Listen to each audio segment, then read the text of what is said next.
Daily Learning. The House on Maple Street.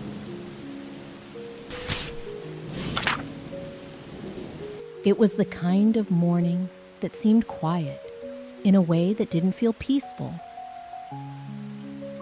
The kind of silence that made everything louder inside your chest.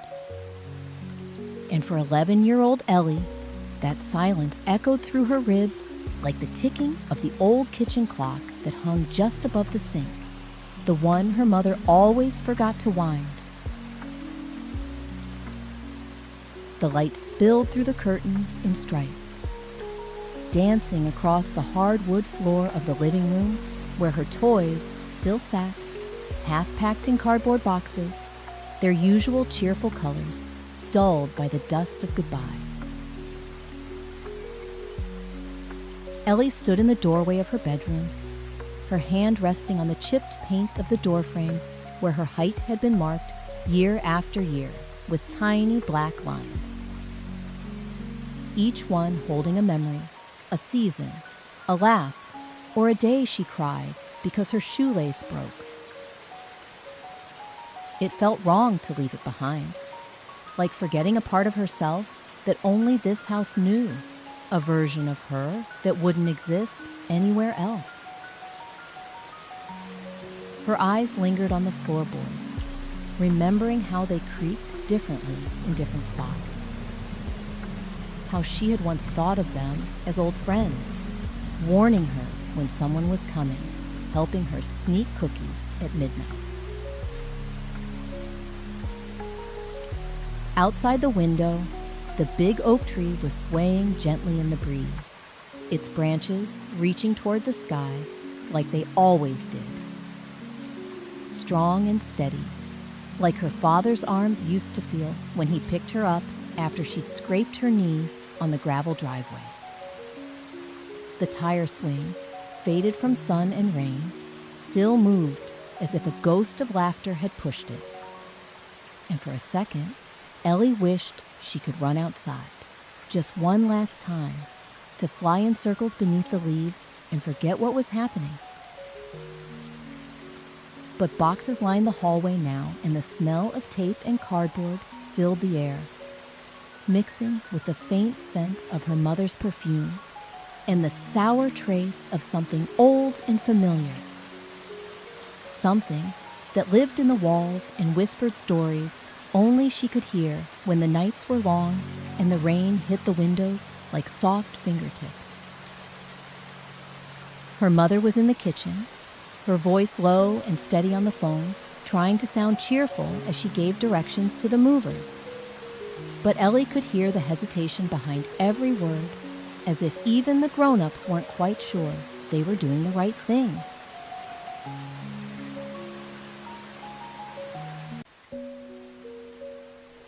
They were moving because of her father's new job in the city, far away from the quiet streets of Maple Street, where the neighbors knew your name and the mailman waved every morning as he passed by the garden with its messy rows of tulips and marigolds.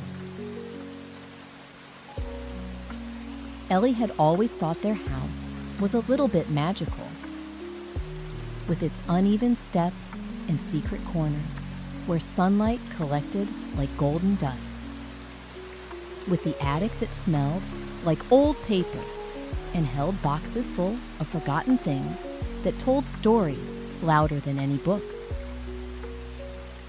It wasn't just wood and brick to her. It was a living thing, a keeper of memories, a guardian of dreams.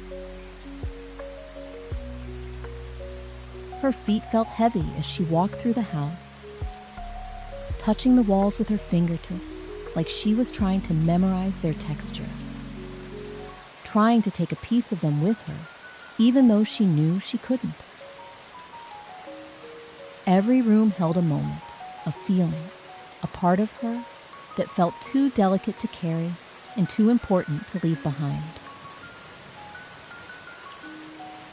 In the corner of the living room, the spot where the Christmas tree used to go still held traces of glitter from last year's decorations. and she remembered how her dog, Max, had knocked over the ornaments and barked at the reflection in the window until everyone laughed so hard they cried.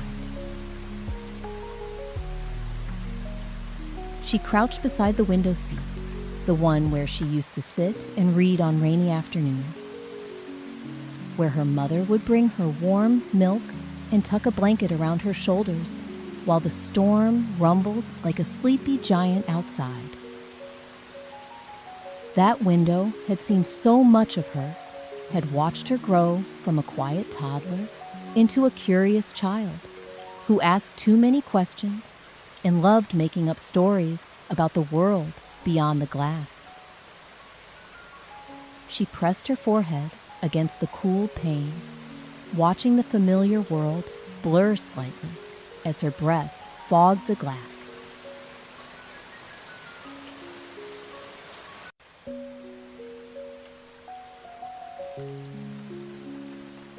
The backyard was still full of shadows from the tall trees that bordered the fence, and she could almost see the outline of the fort she had built with her cousins last summer, half collapsed now, a crooked smile in the grass. Her bike was leaning against the shed, rust beginning to nibble at the frame, and she felt a pang of guilt for not riding it more often, for not saying goodbye properly to the things she was leaving behind. The sky was a deep, endless blue, like it always was on days when she didn't want anything to change, when the air felt too perfect to lose. She heard her name being called, gently, from the front door, and she knew it was time to go. But her legs didn't move right away because her heart hadn't caught up with the clock. Her mother was standing there with her hands in her jacket pockets, her eyes soft and sad, even though her smile tried to be brave. Ellie walked over slowly, each step feeling like it took something from her, and when she reached her mother, she turned back for one last look at the house. The windows, the porch, the swing, the invisible thread that seemed to tie her to every inch of it. "Do you want to say goodbye?" her mother asked. And Ellie nodded, swallowing the lump in her throat as she whispered, "Thank you," to the house, to the sky, to the years that had wrapped around her like a favorite sweater she'd outgrown but never stopped loving. Her mother squeezed her hand, and they stepped onto the porch, the door creaking shut behind them with a sound that seemed to echo all the way to her heart. As the car pulled away from the curb, Ellie kept her eyes on the rearview mirror, watching the house get smaller and smaller until it was just a shape in the distance. And even after it disappeared from view, she kept looking, hoping it might somehow stay with her, hidden in the folds of her memory, where all her best stories began. And though the road ahead was long and strange, and though the new house would never be quite the same, she held on to the quiet hope that one day another corner, another room, another window might feel a little like home again. Because home, she was beginning to understand, wasn't just a place with walls and windows. It was the feeling you carried with you when you remembered how it felt to be loved. When the rain comes. There is something profoundly comforting about the way the rain returns to this world, not with noise or grandeur, but with a quiet insistence that feels like a hand reaching gently into the heart, reminding me of everything soft and slow and sacred that I sometimes forget in the rush of everyday life.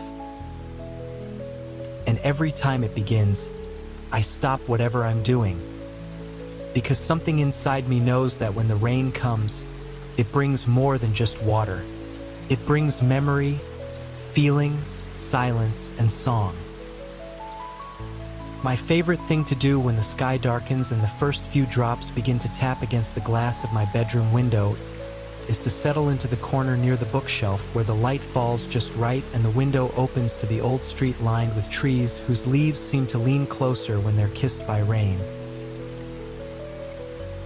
And I sit there quietly, wrapped in a blanket I've had for years, the kind that smells faintly of lavender and old pages, and I listen.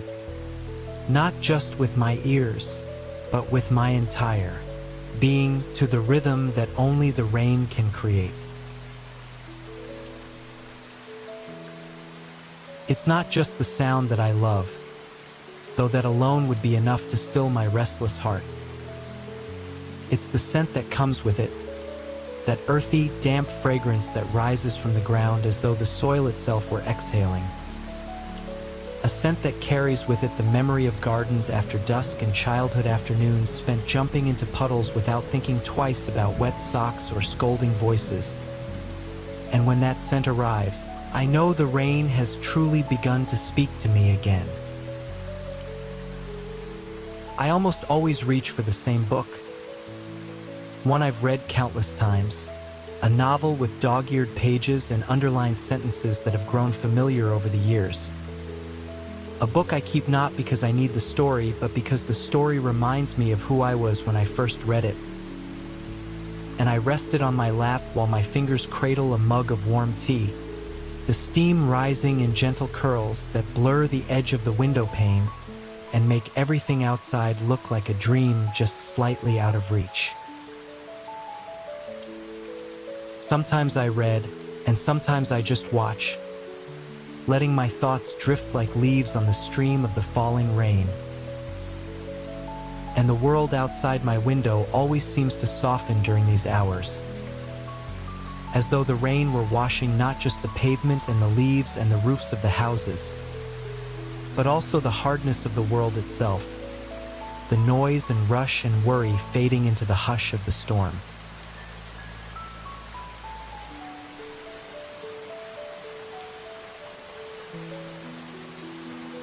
But there are other times too, days when the rain falls so freely and the wind carries it in wide arcs across the street, and something stirs in me that refuses to be still. And those are the moments I rise from my quiet corner and reach for my old yellow raincoat, the one with sleeves too long and a pocket torn at the edge. And I walk outside slowly, feeling the air grow heavy and cool against my skin, letting the drops kiss my face without flinching, because there is a wild kind of peace in letting yourself be drenched by something that asks for nothing in return. I've always found it beautiful how the rain blurs the lines between strangers. How people at the bus stop, standing beneath the same awning, will offer shy smiles to one another, bonded for a moment by the weather. How children leap into puddles with such abandon that even the most tired passers-by can't help but laugh, and how the world, soaked and shimmering, seems to glow in a quieter, more honest way than it ever does under the bright sun. There's something sacred about those walks in the rain, something that slows down my thoughts and brings forward all the things I've kept buried. The faces of people I've loved and lost, the words I never had the courage to say, the songs I used to hum beneath my breath when I thought no one was listening. And in those moments, it's as though the rain has become a mirror not for my reflection, but for the pieces of my soul I sometimes forget are there. I think that's why I keep writing every time it rains. Not because I always know what I want to say, but because the rain opens something inside me that can't remain quiet.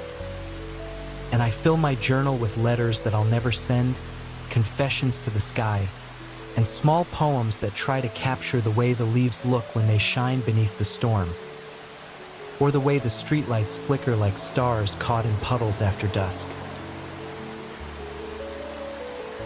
When the rain starts to fade and the world slowly dries, I don't feel sadness, but rather a kind of gratitude that I've been reminded again of the softness that still lives within me.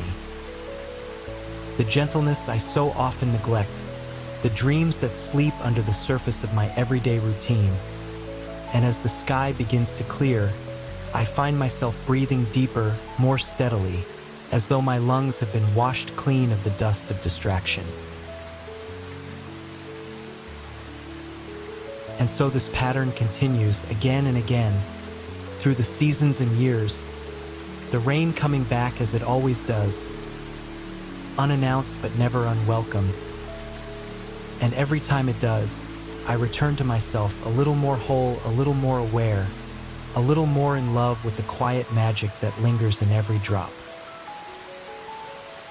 People sometimes ask why I love the rain so deeply, and I suppose there are many ways I could answer, but perhaps the truest one is this. When the rain comes, I feel more alive than at any other time. Not because I am doing something extraordinary, but because the rain reminds me to be still, to listen, to remember, and to feel without apology. And as I sit here again today, by this same old window, the clouds gathering slowly above like old friends returning from a long journey, I know the rain is coming, and I welcome it. Not with umbrellas or hesitation, but with open arms, an open heart, and the same quiet joy that always rises in me when the world begins to fall gently apart just long enough to be made new again.